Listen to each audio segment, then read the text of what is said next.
Sa buhay natin, walang perpekto. Walang perpektong trabaho, walang perpektong araw, walang perpektong buwan o taon. Hindi natin alam kung ano yung mga nangyayari o mangyayari pa sa mga darating na araw o panahon.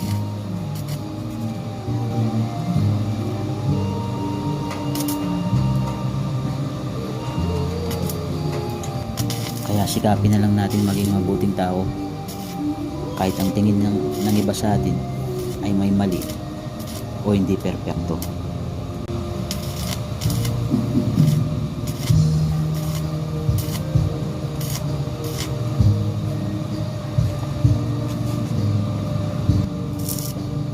At mas lalo pa natin pagbutihin ang mga bagay na hindi natin alam na pwede natin pag-aralan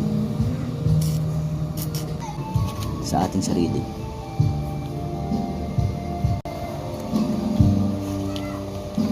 Na kung yung iba ay nilamangan tayo at ginawan tayo ng masama, mas mabuti pang ipasa Diyos na lang natin sila.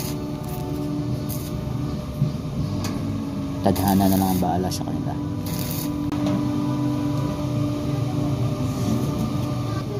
Mas lalo pa tayong tumindi at lumakas sa panalangin para magawa natin yung mga bagay na nakakabuti para sa ating sarili at para sa ating pamilya.